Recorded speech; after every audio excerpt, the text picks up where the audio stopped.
times during my interpellation, Mr. Chair, 3 beses po na sinabi ni Ms. Alice Go, itinanggi niya na siya po ang babae na nasa litrato. Pero nakita naman po natin na yung babae po na nandun sa aking pangalawang slide na nasa ID picture ng SIRV ay napakalapit po sa itsura ng babae na nasa litrato po doon sa dossier na sinasabi na Chinese spy. At napakalapit din po sa lahat po ng mga nadidito ngayong gabi. Nakikita naman po natin na ang Miss Alice po na nasa harapan natin ay kamukha po yung nasa 2 litrato na ating pong ipresenta. So here we can see that the date of birth of the Go Huaping featured in the documentary, who is allegedly a Chinese spy, also matches that of the Go Huaping.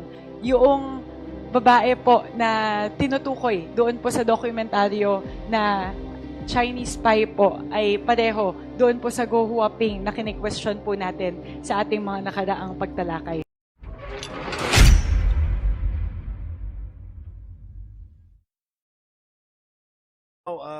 Congressman Paduano, you're recognized. Thank you, Mr. Chairman. Before I proceed with my follow-up questions with regard to the question raised by Congressman Almario and Congressman Nograles to Ms. Go Huaping. Commissioner Alegre, you're now still with the BID. Tama po? Yes, Mr. Chair. Kailan ka po pumasok sa BID? I was appointed, Mr. Chair, in January 2019 under the last administration. And January 2019, 2019. Your Honor. And I was reappointed just recently, Your Honor, this June 2024, Mr. Chair. Why you were reappointed? I applied for the position, Your Honor. Bakit as a deputy after, kailan ka ba, bakit lumabas ka ba? I'm in coterminous, Your Honor, with the... So, when was the last? I served, Your Honor, until June 30, 2022. 2022. Then you were reappointed This June to June, June 2024, Your Honor. pero you entered BID In 2019. 19. Yeah. So it's former President Duterte that appoints you. Yes, Your Honor. Previously, before your appointment sa BID, saan ka ba galing? Your Honor, I was a private law practitioner Right. for more than 15 years, Your Honor. Okay, anyway, pwede niyong pagtulungan ni nung taga-BID, ni Commissioner, yung mga tanong ko po. Yes, Your Honor. Anyway, Miss Go Huaping, during the previous hearing, even in the Senate, inamin mo po yung tatay mo is a Chinese, di ba? Yes po, Your Honor. And what is the name of your father? Guo Jianzhong. God Janjong. Okay. How about yung Len Wen, She's the partner of my dad. the partner with dad? Kaya sa korporasyon nyo, nandun yung pangalan niya. Then yung mga kapatid mo. Tama po. Opo, Your Honor. Okay. So, Chinese din siya. Lin Wenli is a Chinese po. Okay. When was the last time na nagkita kayo ni Len Wen Lee? April this year or May? April or May this year. Saan po? Kung di po ako nagkakamali, sa Marilao. Marilao, Bulacan. Yes po, Your Honor. Bakit may property ba siya dyan? May business niya o ano? Andun po yung embroidery business po. Niya. For the family po. Ay, yung family. Okay. Okay. Anyway, when was the first time to acquire a Filipino passport? The first time? Your Honor, hindi ko po malala ngayon. I just have to check yung first passport ko po. Pero sa ngayon po, hindi ko po malala nung year po. Hindi mo maalala yung year? I think I have four For Filipino passport na nakapag-renew ng 3 or 4 times. Pero I just 3 or have to 4 check times. po. BID, do you have a record? Nandito ba yung DFA? DFA? Please, okay, pwede si BID. When was Alice Go acquiring her Filipino passport? It's not exactly she acquired it, Your Honor. Our record is when she first used it. So she first used her Philippine passport on April 22, 2008. The number of the Philippine passport is RR 0401472.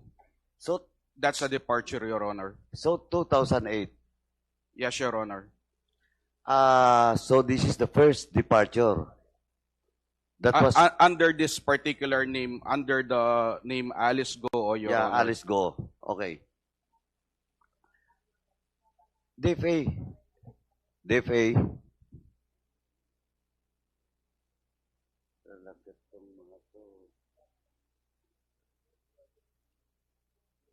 Do you have a record with regards to the first issuance of passport for Miss Alice Go? Good evening, Honorable Chair. Unfortunately, we could not retrieve the date when the first Why? passport was issued. It was no longer in our records. Grabe naman kayo. Sir. BID nga may record ng first travel niya, tapos kayo DFA, wala kayong record. We do have the passports issued after that, sir. Yung renewal, Yes, sir. when was that? There were renewals in 2011, 2015, and 2020, sir. 2011, 20... 2015 and 2020, sir. Okay.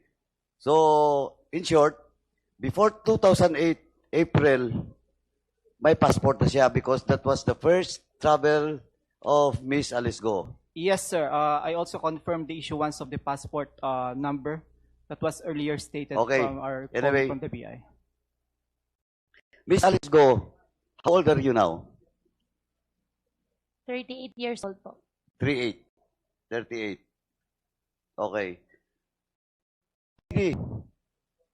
When was the first entry of a certain Go Waping in the country?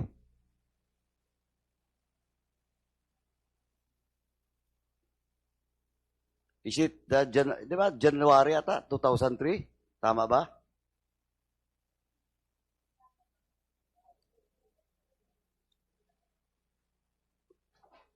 Ay, wait.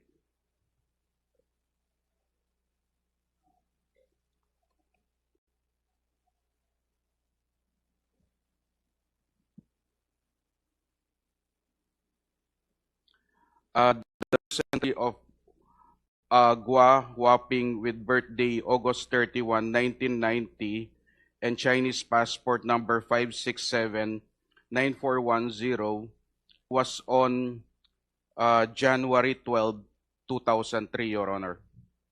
So, January 3, 2003. January 12, 2003. January 12, 2003. Yes, Your Honor. Yung, date of birth niya? The date of birth of the Gua Hauping in this particular case, Your Honor, is 31 August 1990.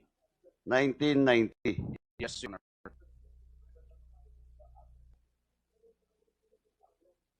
Okay. Anyway, when was may travel record ba kayo ng Go Waping? Since 2003? Yes, Your Honor. So, yung first, di ba pumasok siya in the Philippines? Yes, Your Honor. As what? The first entry Tourist? of the Gua Waping was, as I've said, in January 12, 2003, Your Honor. Ano bang tourist? Yes, Your Honor. Then the next, Actually, it isn't indicated here, Your Honor. from the Philippines, yung first na paglabas niya. She left the country on her first departure as Gua Huaping was on December 21, 2006, Your Honor. 2006. So, Go Waping stays in the country for 3 years. Yes, Tama? Your Honor. Yes, Your Honor. Anong visa niya o passport niya? Apparently, Your Honor, during that period, she was able to get an SIRV, a Special Investors Visa, the one issued by the Board of Investments of the Department of Trade and Industry. Okay. So 2006 siya lumabas ng bansa. Kailan siya bumalik? She returned on January 19, 2007, and during this particular time, her status was that of an SIRV, Your Honor. So 2007. Yes, Your Honor. Less than a year, bumalik siya. Yes, sir. Okay. Now, ang next na travel ni Go Waping, palabas ng bansa. So, after that arrival on January 19, Mr. Chair, she again left on January 4, 2008. 2008, left the country. That is correct, sir. Okay. Then, entry. Entry is January 28, 2008. Sandali. Ang paglabas niya is 2008. Di ba? Yes, sir. January 24, 2008. And then she arrived on January 9, 2008, Your Honor. So, few days lang. Yes, Your Honor. Okay. So, same 2008 ang pagbalik. Yes, Your Honor. Pabalik-balik lang si Go Waping, no? After that, may travel pa ba palabas? Yes, Your Honor. The next departure was on May 15, 2008, and she May. returned on May 17, 2008. So, matagal siya dito kaysa travel niya palabas. Bumabalik ka agad. Yes, sir. Okay.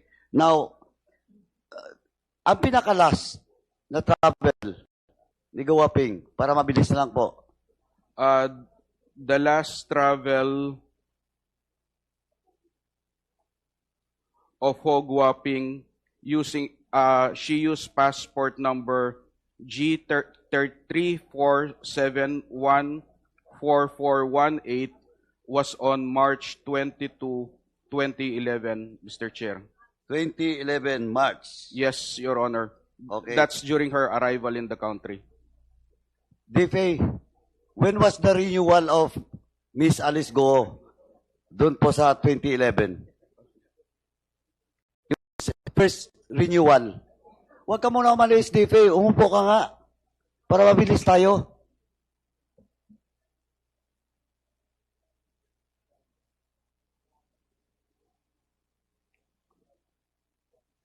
Specific date and month, 2011. It was renewed on the 7th of March, sir, 2011. 2nd of March. The 7th, sir. March 7, 2011 March po. 7. So, 2011, March renewal. Yes, sir. March of 2011, that was the last time that Alice Go Waping enters the country. Tama? Yes, Your Honor. Anong date? March 22, 2011. So March 22, a matter of 15 days. After that, wala na pong travel record. After that, Your Honor, we don't have any more travel of record of So Guaping. hindi na nakalabas ng bansa si Go Waping. Yes, Your Honor. So baka sumakay sa yate. That would be possible, Your Honor. Miss Alice Go. Oh, 15 days. Nirenew mo yung passport mo, Filipino passport. Then, March 15, that was the last travel record of Go Waping. And after that, hindi na po siya lumabas, hindi na nakita, may Alice Go na passport. What can you say about it? For that allegation, Your Honor, That is not allegation. That is the facts. I am not accusing you. I am just saying that Alice Go renew his passport March 7. And Go Aping last travel was also 2011 of March. Biglang nawala. Biglang naglaho. Hindi na nakabalik.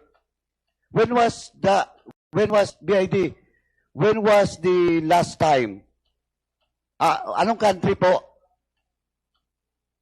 Country of origin ni Go Aping? Wait, Your Honor.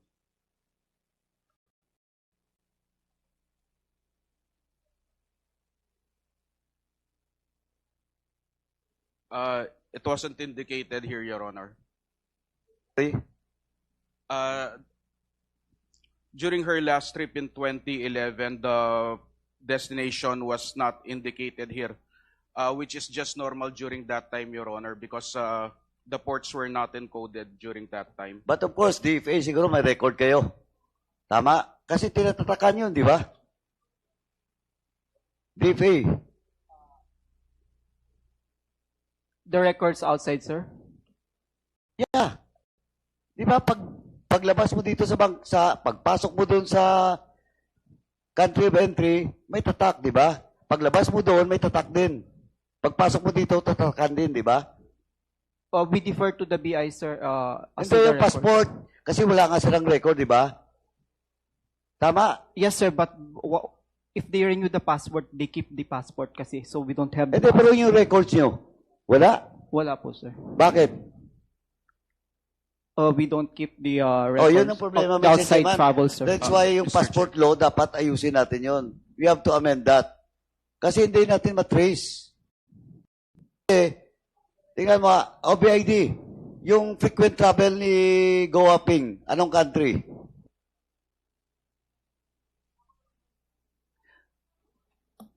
During that time, Your Honor, the destination wasn't indicated yet. So the only way we will find out if the passport is presented and then the departure stamp of the country can be Correct. determined. So problema natin ngayon yan, DFA, kasi wala kayong record. Tama? Yes, sir, we don't because they keep the passport. The applicants keep the passport once they renew the. Anyway, Mr. Chairman, that's why po talaga, na-amend natin yung passport law. Ngayon, nakita na natin, may problema tayo. Di ba? Tracing the passport of Miss Alice Go and Miss Go Aping. Now, Miss Go Aping o Alice Go, Alice Go.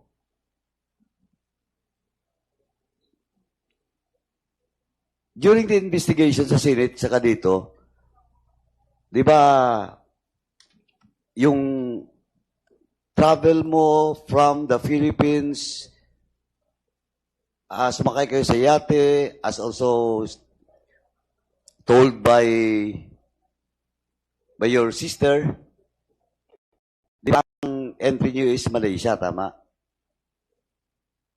Yes po, Your Honor. Then, nag-Indonesia kayo, Singapore.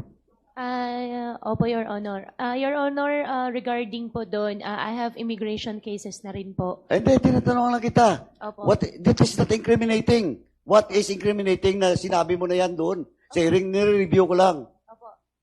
Di ba? On record na yan. Di ba naka-record na yan? Tama? Opo, Your Honor. Okay. Now, why Miss Alice Go? Inamin mo tatay mo inchik. Bakit hindi ka, instead of going to Malaysia, backdoor, then nag-Indonesia, Singapore, blah, blah, blah, bakit hindi ka umuwi sa tatay mo sa China? Your Honor, for that question po, may security concern po na related. I refuse to answer po. Ayan ka na naman, security related. Tatay mo yung pupuntahan mo, security related. Ganon? Your Honor, hindi po yung tatay ko ang... Hindi, ang question ko, why hindi ka bumalik sa tatay mo? Di ba, instead of going to Malaysia, Indonesia, alam mo naman may kaso ka dito, naharapin. Di ba? Bakit hindi ka umuwi sa China and seek refuge to your father. Your Honor, may related po na security concern. Ano yon ang related security, Miss Alice Go? Ano yon? Yung tao po nagpaalis po sa akin, Your Honor. Ayan na naman tayo. Yung taong nagpaalis sa iyo, incheck. Yes po, Chinese? Your Honor. So, mas malakas ba yung taong yon kisa sa tatay mo? For the security concern po, Your Honor, I refuse to answer po. Oh, you refuse to answer because you have already cited in contempt in this committee. Hindi mo na invoke yung yung self-incriminating kasi hindi naman incriminating yun eh. Di ba? Tama? Mr. Chairman, ganito lang po. I do believe that even the security sector, especially the government agency involved in internal security, naiintindihan po natin why Miss Alice Go or Go Wapping, instead of going to China and seek refuge to his father, hindi siya umuwi doon kasi alam na po natin, alam ng mga sa security sector natin na yun yung orientation. Sorry po, yun po, never go back to your country if your country will be incriminated in the cases that being filed to you in other countries. That's spying po. That is espionage. That's the dictum of being a spy. Hindi ka pwedeng umuwi sa bansa mo if your country masunog po doon sa mga pinagagawa mo doon po sa isang bansa outside of your country. Of course, Miss Alice Go Wapping will not admit. Pero, sinasabi ko nga, yun yung orientation. Tingnan mo si Xie. Why? Ayaw niya pa-deport. Kasi, pag pinadeport siya, alam niya ang mangyayari sa kanya doon. Di ba, Miss Alice Go? Your Honor, hindi po ako agree. Sorry? Your Honor, I don't agree po. You don't agree? Opo, in the first place po, Your Honor. No. I'm not saying you don't agree with my theory. I'm not referring to you. Napaka-defensive mo.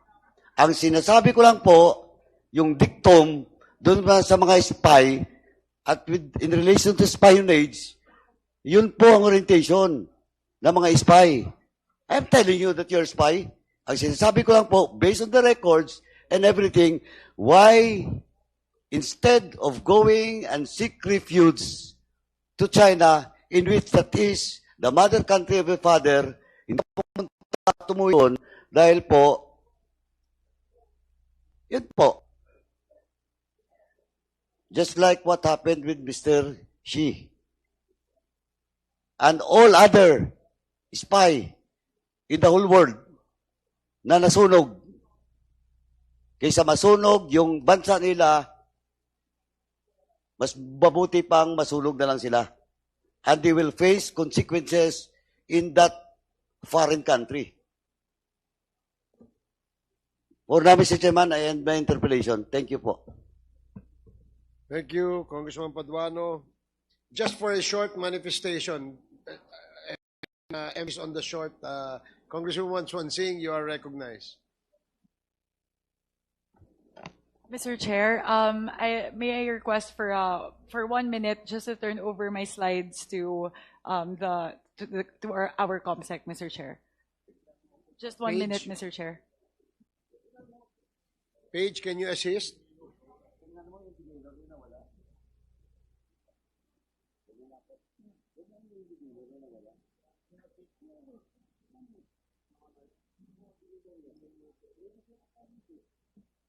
After the manifestation of Congresswoman Swan Singh, the next to interpret is Congressman Dan Fernandez. After the short manifestation.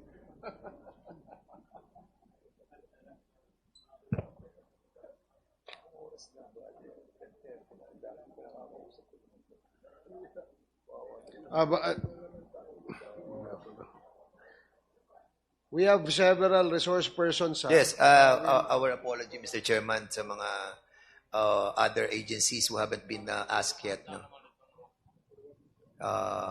We will be dealing with different agencies now after the Congressman Swansing.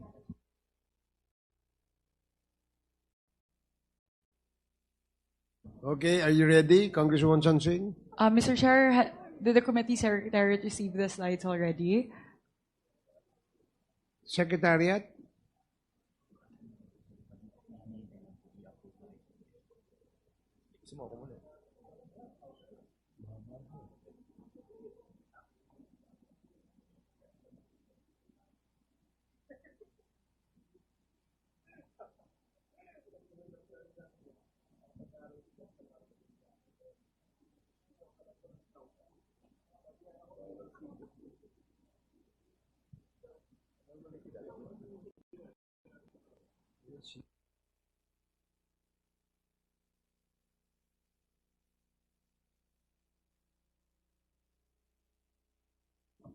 Oh, wala pa ba? Ano?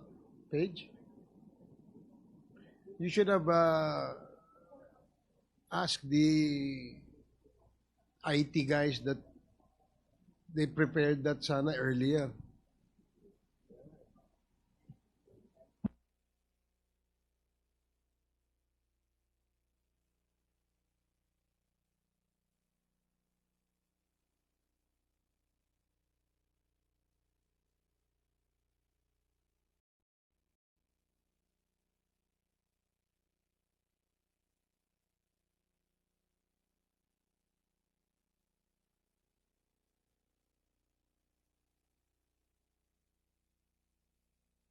Congresswoman Swansing, I hope you don't mind. Let's proceed first with Congressman Dan Fernandez, and then after Congressman Fernandez, your short manifestation. Is that Mr. okay? Chair, if with your permission, Mr. Chair, my slides and my manifestation is very much related to the interpellation of the Honorable Paduano.